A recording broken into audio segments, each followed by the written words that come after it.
반갑습니다. 2월 13일 목요일 큐티 스케치 시간입니다. 오늘 본문은 요한복음 12장 12절부터 19절까지의 말씀입니다. 오늘 본문은 이렇게 시작합니다.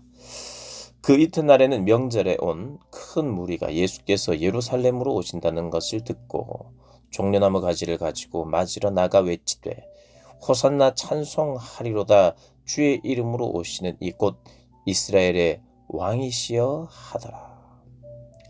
오늘 본문은 예수님의 예루살렘 입성을 소개하는 본문입니다. 특별히 예루살렘에 입성하실 때 나귀 새끼를 타고 올라가셨다는 걸 오늘 본문은 보여주고 있습니다. 예수님이 예루살렘으로 오신다는 이야기를 듣고 12장 전에만 해도 나사로를 살리고 또 그 나사로를 살린 것 때문에 많은 사람들이 예수를 믿고 또 따르기 때문에 종교 지도자들은 빨리 예수를 죽여야 되겠다. 그리고 심지어는 나사로도 죽여야 되겠다. 이런 생각을 하고 있을 때입니다. 그런데 이게 소문이 났습니다. 왜 소문이 났습니까? 그걸 이야기 안 하고 백입니까? 죽었던 사람이 죽은 지 나흘 만에 시체가 썩어가는 그때에, 냄새나는 그때에 예수님께서 무덤에 돌을 치우라.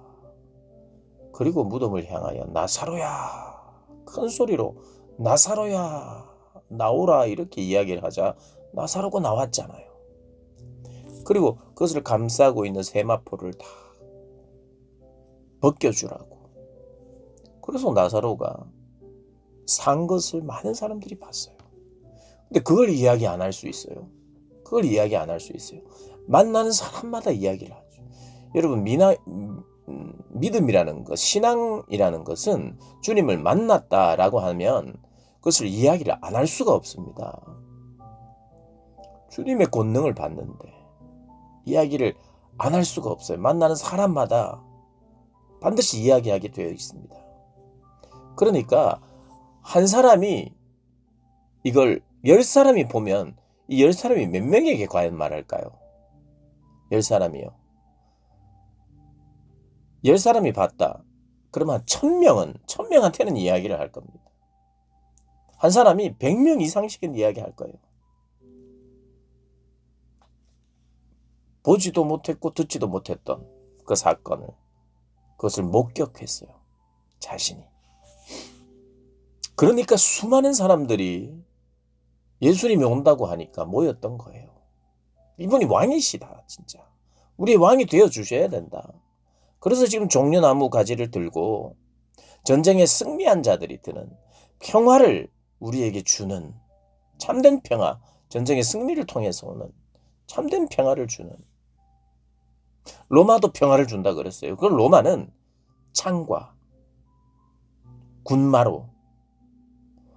그래서 로마는 승리하면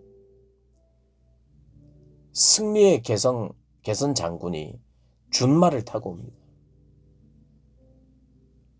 철병거를 타고 늠름하게 옵니다.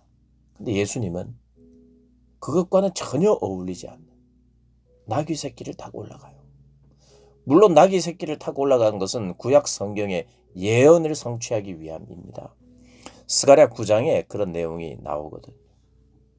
준마가 아닌 단지 전쟁과 정복, 힘의 논리로 설명하는 이 시대와는 달리 겸손의 왕으로 평화의 상징으로 오시는 그 왕, 스가랴 9장 9절 10절의 내용을 성취하는 거죠. 나귀를 타고 오는 왕이 오셔서 하는 일이 무엇인가? 그분의 십자가의 사역으로 말미암아 평화를 찾는 거예요. 전쟁을 그치게 하기 위해서 로마는 전쟁을 했어요.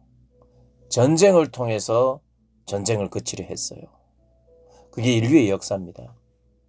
내가 살기 위해서 전쟁을 하기도 합니다. 그러나 전쟁에 승리하고 강한 사람들이 전쟁을 합리화하며 전쟁을 내가 이제 완전히 끝내주겠다. 그래서 완전히 마지막 전쟁, 완전히 힘으로 제압하여 평화를 주겠다는 것이 로마였습니다. 그리고 얼마간 그게 가능했어요. 팍스 로마. 로마가 평화를 주겠다는 겁니다. 그러니까 그들에게 아무도 못 덤비는 평화. 근데 우리 주님은 십자가로 말미암는 사랑과 겸손과 낮아짐으로 말미암는, 내일 본문에 나옵니다만 낮아져 서로 섬기는, 발을 씻기는, 그것이 하나님 나라라는, 내 생명도 내어주는. 그래서 우리 주님이 그런 승리, 그런 평화, 그런 평화를 위해서 나귀를 타고 오신 거예요. 요때 사람들은 몰랐어요. 나귀 타고 오는 것까지는 큰 의미가 없을 수 있어요. 그분이 등장하면 되니까, 그분이 예루살렘에 오셨으니까 이제 왕위에 오르면 되는 거죠. 그러나 그들이 원했던 메시아가 아니었어요. 죽으러 오신 메시아, 그들이 어떻게 이해하겠습니까? 그래서 16절에 제자들도 다 깨닫지 못했어요. 15절 16절을 읽으면 이렇습니다. 14절부터 읽겠습니다. 예수는 한 어린 나귀를 보고 타시니 이는 기록된 바 시온에 따라 두려워하지 말라. 보라, 너의 왕이 나귀 새끼를 타고 오신다 함과 같더라. 이것이 바로 스가랴 말씀이고요. 제자들은 처음에 이 일을 깨닫지 못하였다가 예수께서 영광을 얻으신 후에야 영광을 얻으셨다는 것은 바로 십자가를 말하는 겁니다. 십자가와 부활. 영광을 얻으신 후에야 이것이 예수에 대하여 기록된 것임과 사람들이 예수께 이같이 한 것임이 생각났더라. 이렇게 해석을 해주는 거예요, 요한이. 그리고 17절에 나사로를 무덤에서 불러내어 죽은 자 가운데서 살리실 때에 함께 있던 무리가 증언한지라. 누구를요? 예수를. 나사로의 부활을, 나사로의 다시 살아남을, 예수가 하신 일을 그렇게 증거했어요. 그러니까 수많은 사람들이 모였어요. 믿었어요. 그래서 이 정치 지도자들이 허탈해하면서 이런 이야기를 합니다. 19절에 바리새인들이 서로 말하되 볼지어다 너희 하는 일이 쓸데없다. 우리가 하는 거 쓸데없다. 예수를 죽인다고, 나사로를 죽인다고 절대 할 수 없다. 이 수많은 군중들이 주님을 믿고 있는데 어떻게 보면 우리는 끝났다. 불안해하는 모습인 거예요. 더 이상 이 전세를 뒤엎을 수 없다. 예수님은 그냥 계시면 돼요. 예수님이 승리자입니다. 아무도 못 이 말은 19절에는 이제는 예수를 건들 수 없다 이겁니다. 예수를 건들 수 없다. 끝났다. 이걸 이야기하는 거예요. 그래서 그렇기 때문에 예수님이 자발적으로 십자가를 지시는 거예요. 그냥 예수님이 그냥 계시면 돼요. 그러면 아무도 못 잡아갑니다. 그런데 그분이 자발적으로 자신을 내어주러 가시는 거예요. 십자가에. 이미 지금 왕으로 등극하고 있는데 그분은 등극하지 않습니다. 그들이 원하는 정치적인 메시아로, 왕으로 자리에 오르지 않아요. 자기를 버리는, 우리를 위하여 버리는 주님으로. 그들이 이거 우리 졌다, 우리 못하겠다 이렇게 했지만 나중에는 그들이 이긴 것처럼 우리의 계획대로 됐다. 이들은 그렇게 생각했어요. 바리새인들은 완전히 끝났다고 생각했는데 주님이 스스로가 자신을 내어놓으니까 지세등등하게 완전히 역전시켜서 그냥 한 번에 밤에 몰래, 그러면서도 정치적인 술수를 써서 많은 사람들이 동요하지 못하도록 하는, 그리고 십자가에 매달리는 것을 그 누구도 반대할 수 없도록 교묘하게 만들어 놓는 주님이 스스로 그렇게 하셨기 때문이라는 것, 오늘 요한복음이 말하고 있는 거예요. 18절에 서로 말하되 우리 하는 일이 이제 쓸데없어졌다 라고 전이가 상실을 되어 있었는데 온 세상이 그를 따르게 되었다 이렇게 판단을 했는데 주님은 이것 때문에 오신 게 아니거든요.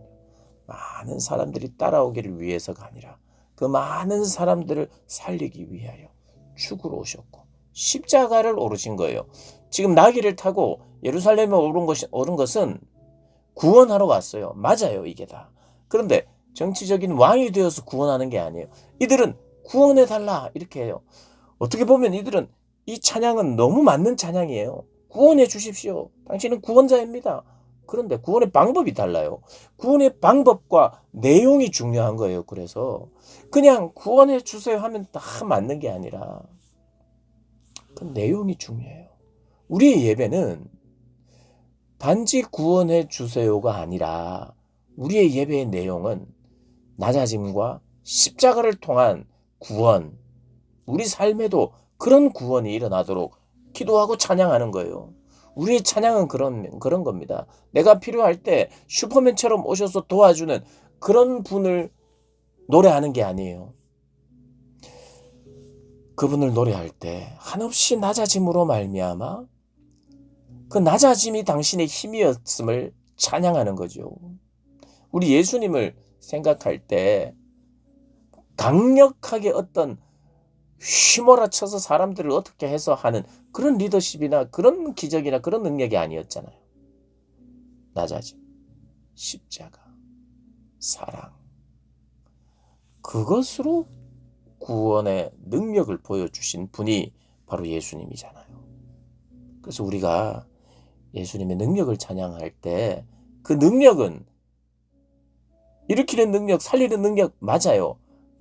그러나 살리기 위하여 우리를 생각하는 그 생각과 깊이가 눈물을 흘릴 정도로 사랑하는 나사로를 사랑하고 인생들을 사랑하고 내 양을 사랑하고 내 양을 위하여 목숨을 내놓는 그런 능력.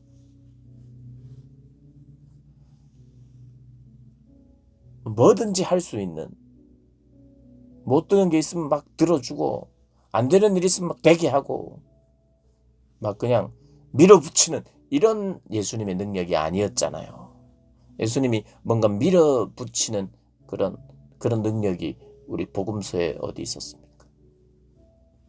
거의 없었죠.